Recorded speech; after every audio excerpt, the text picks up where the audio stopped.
Good afternoon to everybody here.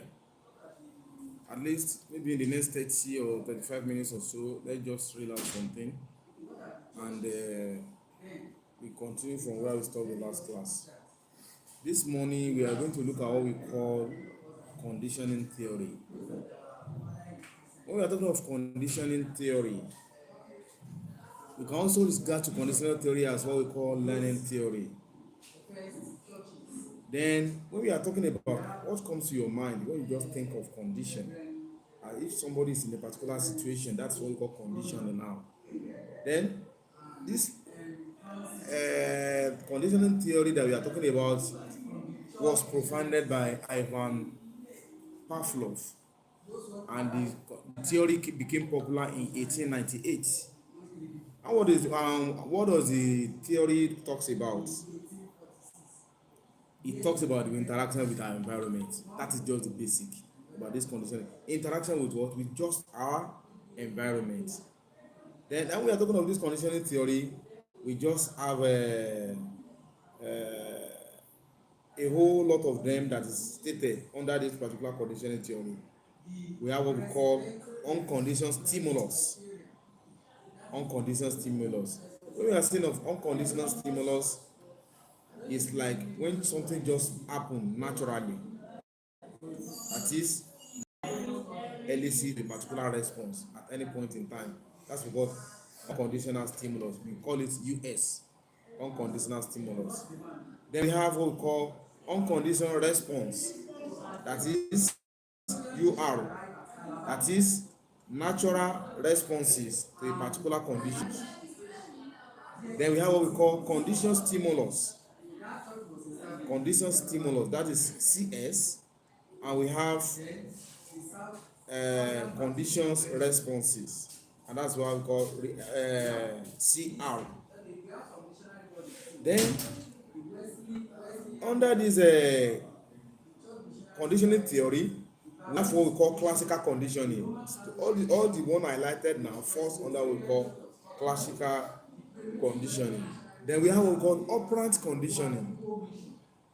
And when you're talking of operant conditioning, this one was provided by B.F. Skinner. And this one was talking about, we have done reinforcement. This one is talking about reinforcement and punishment in shaping behavior. When we are talking of reinforcement, don't forget, we've talked about reinforcement as something that brings out the best in you to reinforce. Especially when you are in class, as the example I made 2 weeks ago. When you are in class and you want the best out of your pupils, you now said whoever that got this right will be what? Motivated by way of reinforcement, either positive. And don't forget, when I mentioned reinforcement that time, we have positive reinforcement and we have negative reinforcement. So under this one now, operant conditioning, this emphasize the role of reinforcement and punishment in shaping behavior of an individual. And this involves one, behavior. And behavior can set to be what? Is a particular action or a response. That's what we call behavior. If you want to know a particular behavior, you just have to study that particular person. So behavior is not something that is very hidden. Behavior can be very open at any point in time. You study behavior as at when due. Mood goes with behavior. At times, your mood dictates the kind of behavior you are going to exhibit in the next minute.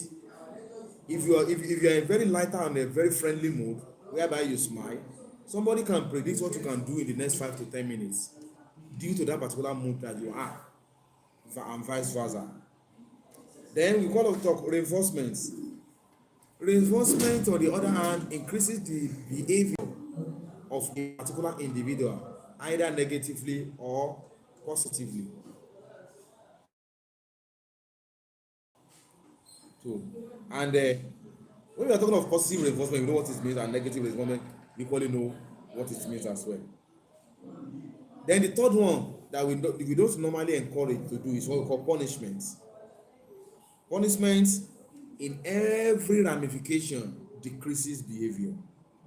Decreases behavior frequently, either positively or negatively at times. You know, at times in some situation, if you embark on punishing a particular child, it may not likely bring out the best in that particular child until you retrace certain steps, until you retrace certain actions that can rise or and therefore bring about what we call positive behavior on the side of that particular pupils in question. You know, we are going to be very brief, as I said. Let's just move on to what we call conditioning theory and its applications. You know, I want to break it down into four: conditioning theory in education, conditioning theory in psychology, conditioning theory in marketing, and conditioning theory in behavioral science. All these ones, they are self-explanatory. On implication on education is what we have been saying since all this time. And when we are talking of the key of the condition theory, it's into a whole lot of meaning. What we mean by this one is that you know, you have heard people saying that is a psychology of life. You've heard people saying that if you believe in a particular thing and you hold it to your heart, then you follow suit whatever you might believe on. And at the same time, we are talking of psychology of a particular thing. You know, psychology, as it connotes, is a thing of the mind, something that comes from the innermost part of your mind. And that is why the work of a psychologist cannot be overemphasized when they are talking of teaching professions. You know, in our last part, I made mention of law enforcement agents like police. You know, even though they are not present at the scene of a particular incident, they will still investigate, and at the end of the day they get the root cause of that particular matter. Why? Because they study psychology, because their question is going to be revealing, their question will continue to shed more light, their question will at the end of the day make every situation as if it occurs in their presence. And that is why the work of a psychologist cannot be overemphasized in our environment.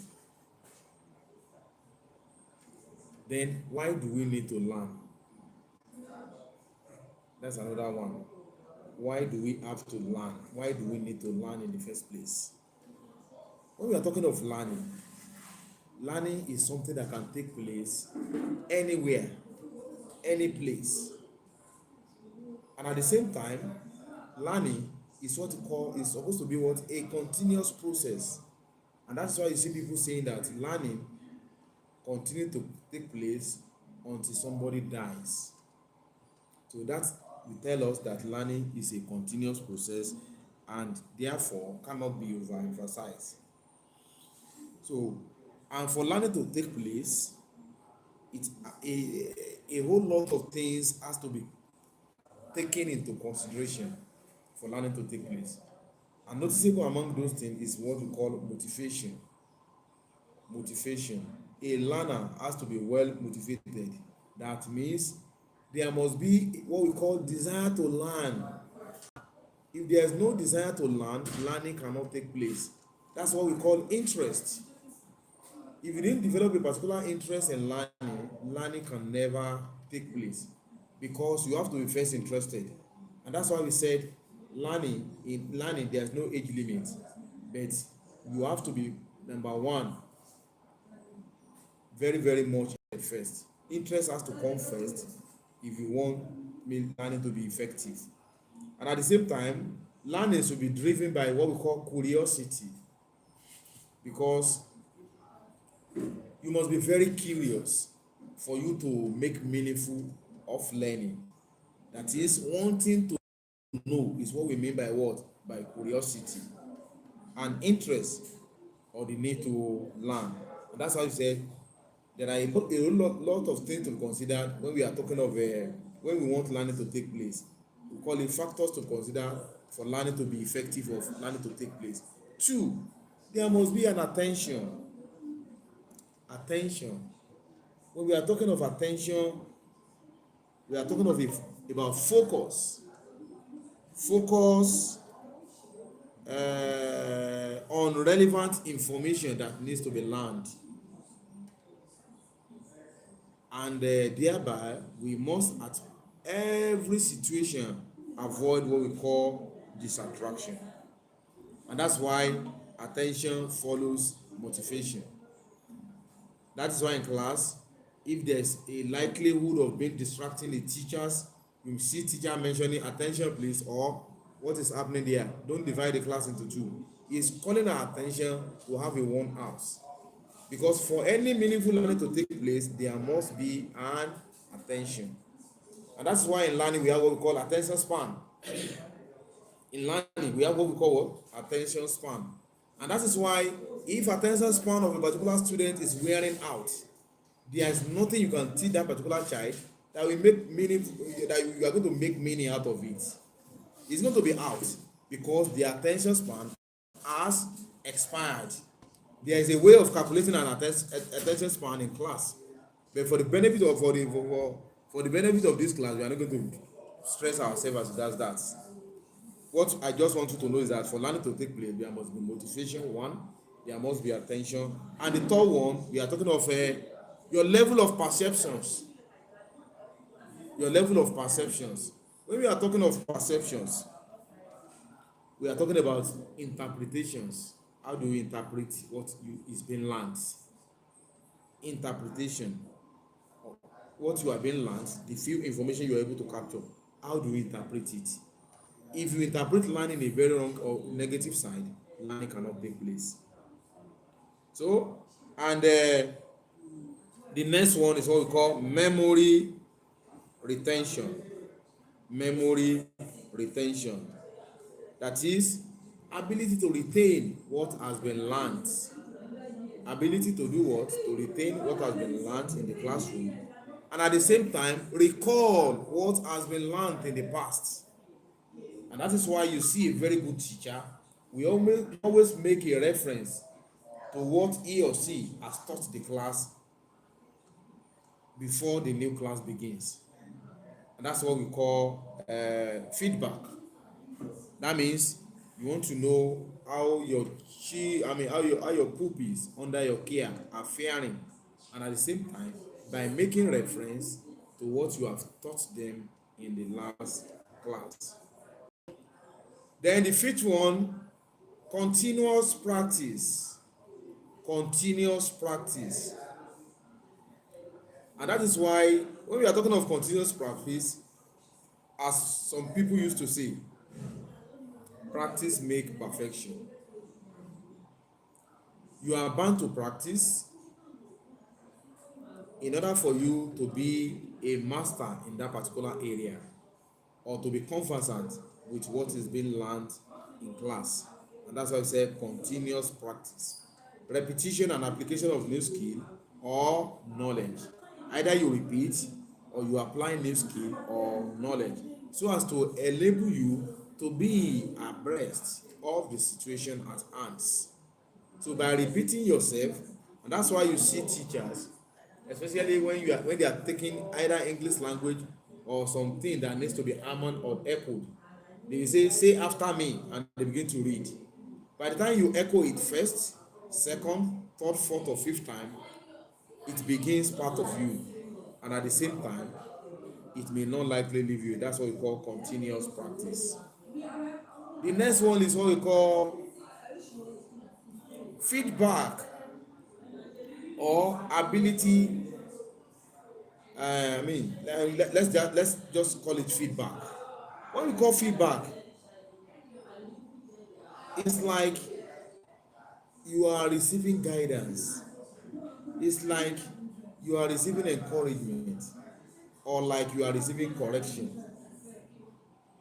There must be feedback on what you have taught the class, so that as a teacher you will not be at loss. Why do I say so? The moment you continue to teach your pupils in class and you did not create room, or you did not give room for feedback, then the lesson at that material time will not be able to achieve its desired aims and objectives.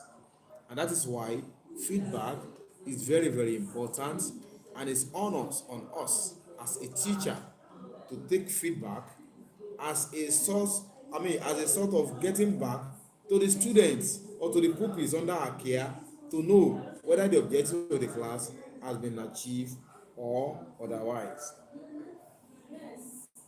Listening to the environment. I mean, listening to the environment is the next one. A supportive and conducive environment will bring about good learning. If your environment is beautiful, aesthetically and otherwise, that's why you see some school dey plant flowers so that at the entrance of that particular school you begin to feel different right from the gate.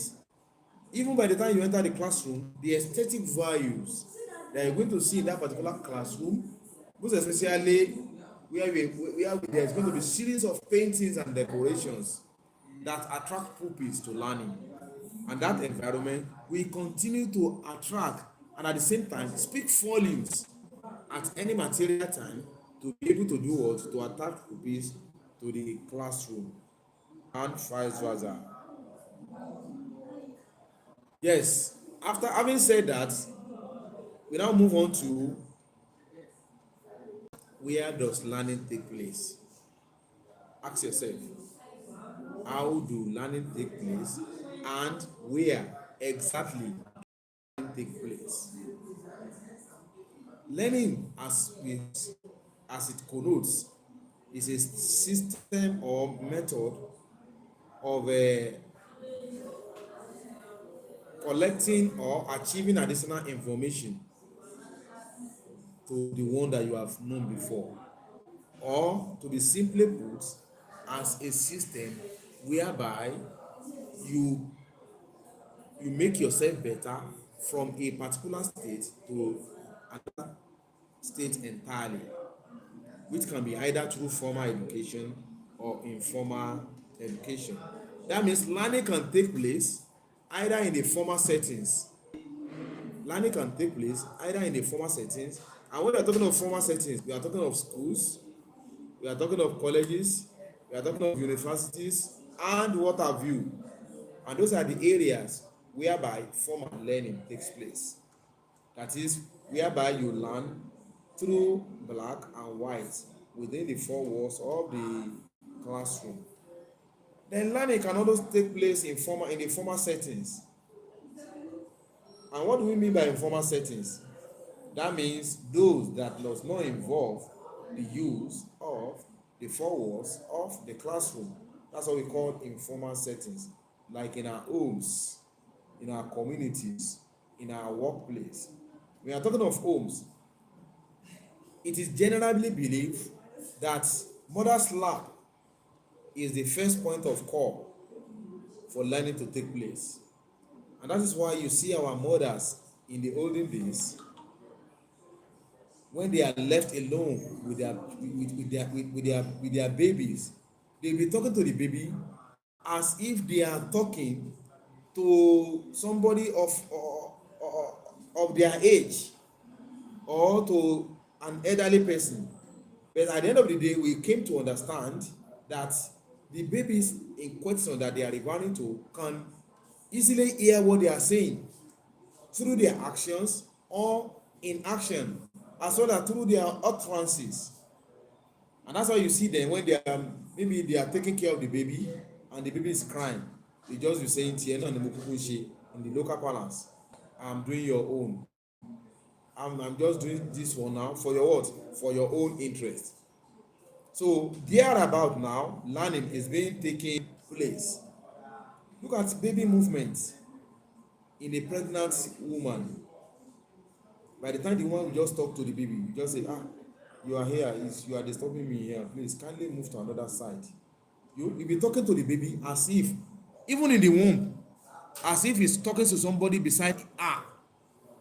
But we later learn to understand that they are all learning. And that's what we call informal learning. So which can take place either in the homes, in the communities, in workplace, and what have you. But recently now we have online platforms where learning can take place. A good example is the one that we are doing now. You are not here with me now,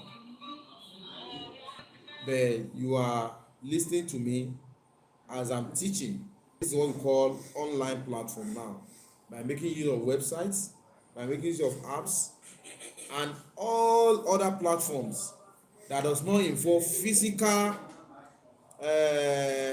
contact with the resource person. So it is after this formal and informal learning, and lately we have online platform. Then we have what we call experimental learning now. We call them hands-on experiences, internship, apprenticeship. You know, what you can do with the use of your hand is what we call hands-on learning. What you can do with the use of your hands is what we call hands-on learning. So that is another forms of learning. Then we have social interaction. You know, by discussing with one another, by interaction with one another, learning is being taken place. Most especially if a topic of interest that you have never had or you are having an additional information upon is coming up, then you are doing what? You are learning. So therefore, learning can occur anywhere, anytime, and it's not limited to traditional classroom settings that I've said earlier on. It can be formal, it can be informal, it can be online, it can be experimental, and it can be through the social interaction. So then, even when you're talking about some non-traditional learning area where you can learn, if you visit a museum, you learn. You see an inscriptions, they say this is Lord Lugard, the first man that has done so or so thing. You'll be looking at the picture, reading, and at the same time you'll be acquiring knowledge, because this may be something that you have not even used to or you've not even heard of. So by having that additional knowledge, you are doing what? You are learning. If you visit a library, you just place your hands on a particular book, the trial of Brother Yoruba, the Lion and the Jewel, Macbeth, and you are reading a new discovery either in sciences or arts or in what have you, in different fields.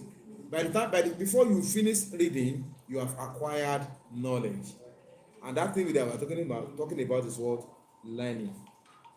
Let's look at community centers now, town halls, whereby maybe they bring somebody to come and give us a talk that will benefit all, telling us what we have not even known as regards our earth, and not giving us an additional information as regards how we can make it happen, how we can understand, and how we can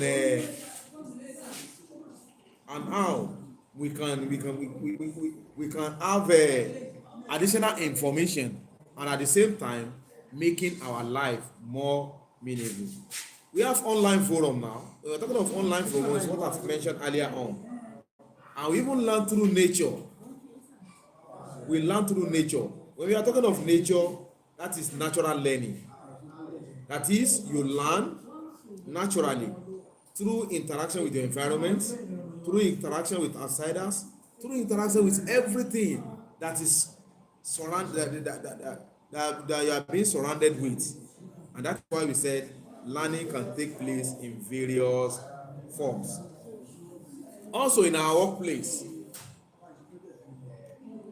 learning can also take place in our workplace for a variety of reasons. For example, you may be get posted from one department to another. Apart from being a teacher, you are working either in a company, either in an establishment, either in an institution, whereby you are being transferred from one section to another. The section you are being transferred to was formerly new to you, so you begin to do what? To learn from that particular section, and at the end of the day, the better is going to be for us. And if all those things that we are talking about takes place, that means learning has taken place. So, and learning can also take place through observation. When you observe a particular person, look at the driving that we engages ourselves in now. Driving is learning by doing. You observe somebody that is putting you through, that's regarded as a driver or as a test driver, then you now operate on that particular direction, and before you say jack, you have become masters in that particular field. So by through observation, learning can take place. That means through observing somebody doing something. So then learning can also take place through imitation. Imitation, you can imitate a particular person and you become a master. Let's look at those people that are not from Southwest and they are residing in Lagos. Some of them, they imitate to the extent that now become masters now. They can imitate you, and at the end of the day, they imitate your language, they imitate your food, they imitate everything. And I've seen somebody from the east that can even bring out series of parables in Yoruba compared to the Yoruba himself. It's because of what? Imitation. You know, the moment they continue to learn and they continue to imitate you, continue to say it one after the other, they become masters in that particular field. And that's why in particular field. So by replicating behavior or your action at any point in time, replication of your behavior, replication of your action can lead to learning. And learning takes place anywhere at any point in time. It's also take place through practicing. Apart from imitation, you practice something, you practice it day in, day out, in order for you to become a master in that particular field. So learning can take place through practice. And you know, as the saying goes, practice makes perfection. So these are the things that we are talking about, and the better is going to be for each other for those that engages in it. Learning also take place through experimenting. What do we talk experimenting? Trying new approaches, testing hypotheses, trying new things. So, and what have you? So, in a nutshell,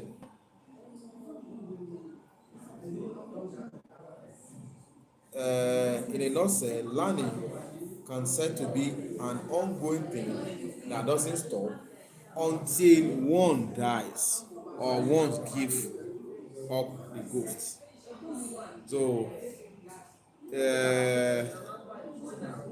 then another thing before I call it a day, as I've just said,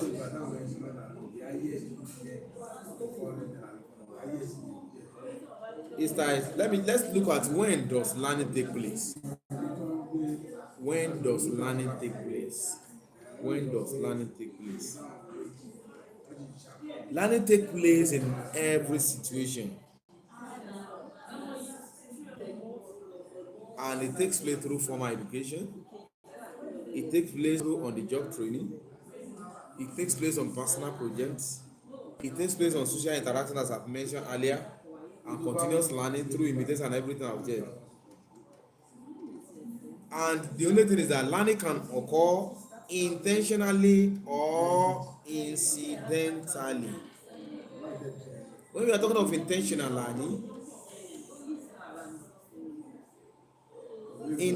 learning, the word code. When we say a particular learning is intentional, what are we referring to? We are saying that it refers to a deliberate and conscious process of acquiring knowledge, of acquiring skills or attitude, and you know, by focusing through a particular approach, by setting a particular goals for ourselves. That's what we call intentional learning. You wanted to learn for learning sake. That is what we call intentional learning. And when you're talking of intentional learning, you set goals and objectives. At the end of this class, I should be able to do this and that. That's what we call intentional learning. So, and at the same time, you monitor the progress. But there are certain 4 keywords that we need to take care of when we are talking of intentional learning. And the key words we are talking about is critical thinking. From the word critical thinking. You know, critical thinking involves going beyond your limits, especially before you get, especially when a particular question is being asked in class, maybe related to what you have learned before or not related to what you have learned before. The teacher or the caregiver now gives an ample chance and ample opportunities for everybody to be involved. By the time you think and you are getting to that particular answer, critical thinking has taken place. And that's exactly what we call critical thinking. And that's how you say in the fourth thing, critical thinking. 2, reflection. You make a reflection on what the teachers have just said. By the time you reflect outside your limits, and the better is going to be for the land that you're talking about. Then all the approaches that we have listed now, it enables our learners to take control of their learning, making it more effective and more efficient. So we learn for we learning that we see cannot be overemphasized because it encompasses a whole lot of things, and learning cannot be driven in isolation. It has to be in company of certain things that has to go with it through learning. And that's why we said in intentional learning, 4 things is crucial: critical thinking, reflection, self-regulation, and metacognition. We are talking about cognition now.